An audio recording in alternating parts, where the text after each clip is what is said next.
Telangana CM Revanth రెడ్డిపై supreme court serious అయింది. కవిత bail తీర్పు మీద రేవంత్ చేసిన వ్యాఖ్యలపై తీవ్ర అభ్యంతరం వ్యక్తం చేసింది.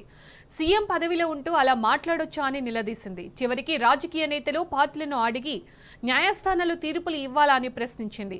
ఓటుకు నోటు కేసు బదిలీ విచారణలో భాగంగా త్రిసభ్య ధర్మాసనం ఈ వ్యాఖ్యలను చేసింది. కోర్టులు వ్యవస్థలపై గౌరవం ఉండాలని, రేవంత్ ప్రవర్తన మారకుంటే ఓటుకు నోటు కేసు విచారణ తెలంగాణ రాష్ట్రం బయటే నిర్వహిస్తామని స్పష్టం చేసింది. రేవంత్ రెడ్డికి సుప్రీంకోర్టు మొట్టికాయలు వేసింది. ఓటుకు నోటు కేసును మధ్యప్రదేశ్ కు బదిలీ చేయాలని కోరుతూ సుప్రీంకోర్టులో దాఖలైన పిటిషన్పై విచారణ చేపట్టిన త్రిసభ్య ధర్మాసనం కీలక వ్యాఖ్యలు చేసింది. ఢిల్లీ కేసులో రేవంత్ చేసిన వ్యాఖ్యలను న్యాయమూర్తులు తప్పుపట్టారు. జడ్జీల ప్రశ్నల వర్షంతో రేవంత్ తరపు లాయర్ కేవలం ఓటుకు నోటు కేసు విచారించాలని విజ్ఞప్తి చేసినా జడ్జీలు తమ అభిప్రాయాలను కుండబద్దలు కొట్టినట్టు తెలిపారు. రేవంత్ లాయర్ ఎంతగా సముదాయించాలని చూసినా రేవంత్ మాట్లాడిన మాటలు సరికాదని తేల్చి చెప్పారు. అటు ఓ బాధ్యతాయుతమైన సీఎం పదవిలో ఉండి రేవంత్ అలా మాట్లాడొచ్చా అని జడ్జీలు ప్రశ్నించారు. దాంతో రేవంత్ లాయర్ బెయిల్ పొందిన వ్యక్తి గురించి మాత్రమే మాట్లాడారు తప్ప తీర్పుని విమర్శించలేదని వివరణ ఇచ్చారు. లాయర్ వాదనను ఆక్షేపించిన జడ్జి మొదట రేవంత్ వ్యాఖ్యలను వివరంగా వినమని సూచించారు. సుప్రీంకోర్టు నిర్ణయాలపై రాజకీయాలు చేయడం ఏమిటని జడ్జి నిలదీశారు. మధ్యలో కలగజేసుకున్న రేవంత్ లాయర్ బెయిల్ పొందిన వ్యక్తి తప్పులను ఎత్తి చూపారు అని చెప్పుకొచ్చారు. అయితే జడ్జి గారు మాత్రం అది వారిద్దరికీ సంబంధించిన విషయమని తేల్చి చెప్పారు. ఇంతేకాదు అసలు న్యాయస్థానం తీర్పుని శంకించడం ఏమిటని జడ్జి నిలదీయడంతో రేవంత్ లాయర్కు వాయిస్ లేకుండా పోయింది. బాధ్యత గల సీఎం అలాగైనా మాట్లాడేదని జడ్జీలు నిలదీశారు.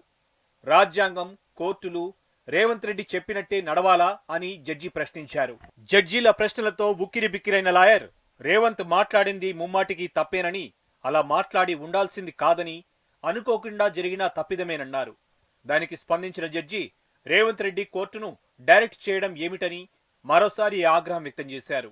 వెంటనే రేవంత్ లాయర్ ముమ్మాటికి అదే తప్పేనని ఒప్పుకున్నారు. ట్రాఫిక్ ఎక్కువగా ఉండడంతో నేను నా క్లయింట్ని కలవలేదని వివరణ ఇచ్చారు. కాగా చివరికి మేము రాజకీయ పార్టీలను అడిగి తీర్పులు ఇవ్వాలా అంటూ జడ్జీలు ప్రశ్నల వర్షం కురిపించారు. వెంటనే రేవంత్ లాయర్ అది ముమ్మాటికి తప్పేశారని మరోసారి క్షమాపణలు చెప్పారు. అటు తీర్పు ఇచ్చే ముందు రాజకీయ నాయకులు ఏమంటున్నారు, పార్టీలు ఏం మాట్లాడుతున్నాయని మేం పట్టించుకోమని న్యాయమూర్తులు స్పష్టం చేశారు. తమ తీర్పులను క్రిటిసైజ్ చేసేవారిని కూడా పట్టించుకోమన్నారు. ఎప్పటికీ తమ మనస్సాక్షి ప్రమాణం ప్రకారమే పని చేస్తామని జడ్జీలు తేల్చి చెప్పారు. ఎవరికైనా న్యాయస్థానాలపై గౌరవం ఉండాలని మీ క్లయింట్కి మీరు చెప్పలేదా అని లాయర్ను అడిగారు. దీనిపై స్పందించిన లాయర్ నేను కలవడానికి చాలా ప్రయత్నించాను, కానీ కలవలేకపోయానని బదులిచ్చారు. రేవంత్ రెడ్డికి అలాంటి యాటిట్యూడ్ ఉంటే ఎలా అని న్యాయమూర్తులు నిలదీశారు.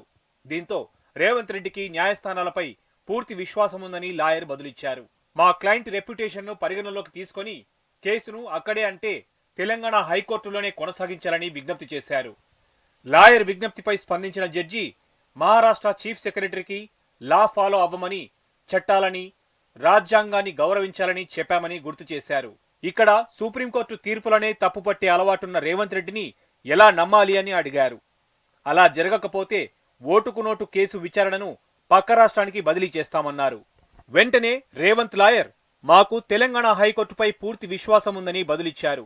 మా క్లయింట్ రెప్యుటేషన్ కూడా పరిగణలోకి తీసుకోవాలని విజ్ఞప్తి చేశారు.